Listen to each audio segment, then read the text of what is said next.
Chapter 2. The Weeds Among Us. The symphony of life isn't just about the harmonious notes. It's also about the dissonances, the pauses, and the crescendos. Among the bouquets of blossoming flowers, weeds persistently sprout, seeking their space under the sun.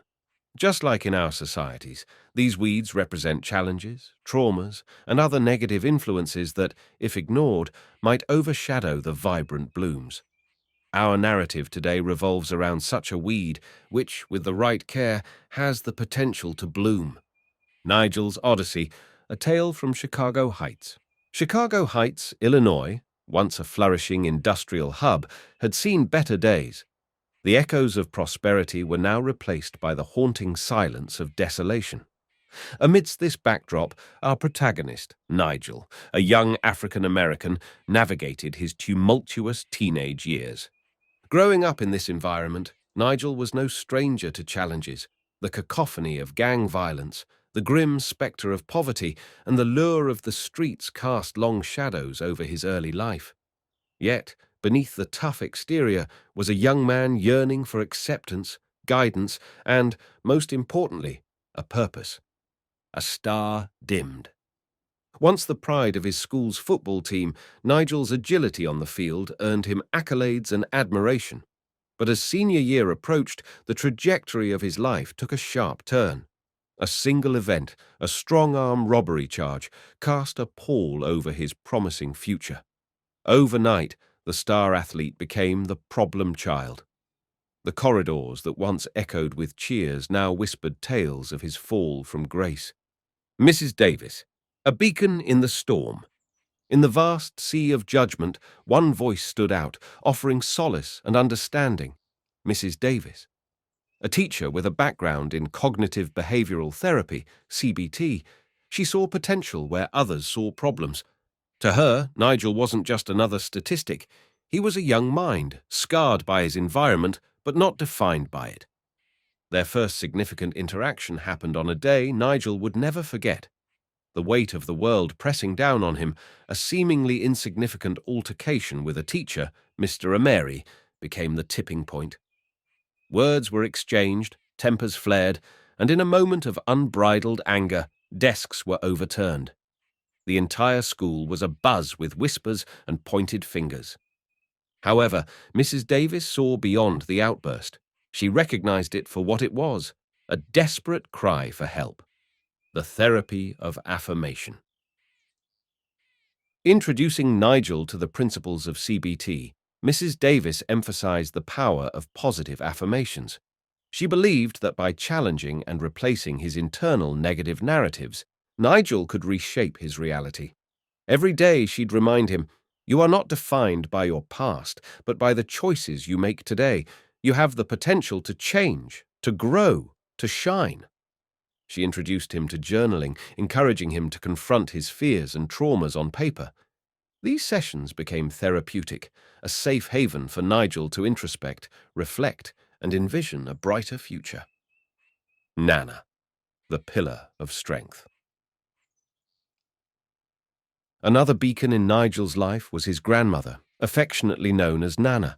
A devout woman with deep roots in missionary work, she embodied faith and resilience.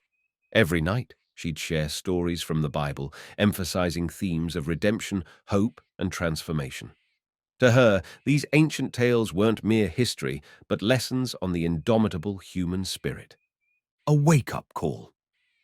One brisk evening, as winter's chill began to settle in, Nigel's usual walk home took a detour into the unexpected. The park, typically a haven for kids playing after school, was transformed into a somber tableau.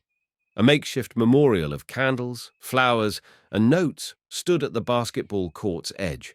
A young boy, just a year older than Nigel, had been caught in the crossfire of a drive-by shooting while playing a pickup game. The eeriness of the silent park, juxtaposed against the vibrant memories of laughter and games, struck a deep chord within Nigel. The impermanence of life and the unpredictability of fate became startlingly clear. Mrs. Davis, sensing the shift in Nigel's demeanor the following day at school, took it upon herself to guide him through this traumatic experience. She emphasized the power of resilience and the importance of finding constructive ways to channel grief and anger.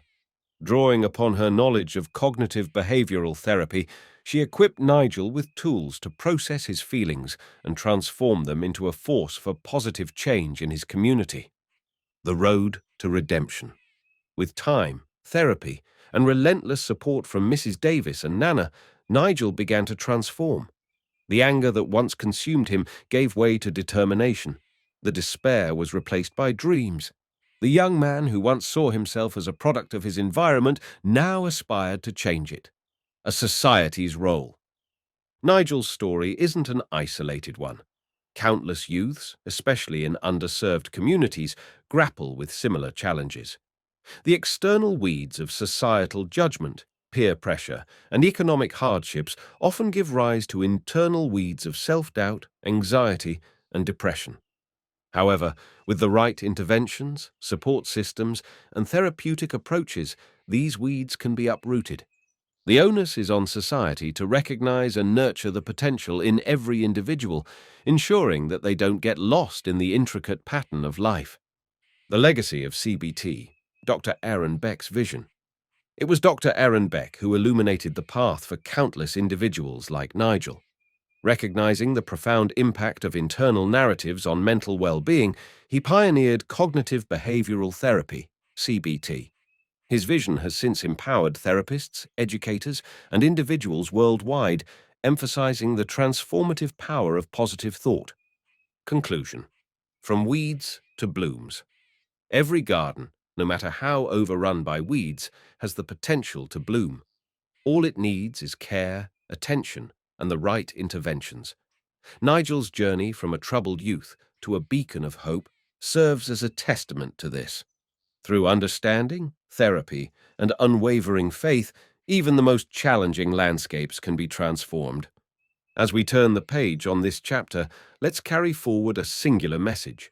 With the right care, every individual, every weed, has the potential to bloom brilliantly in the garden of life.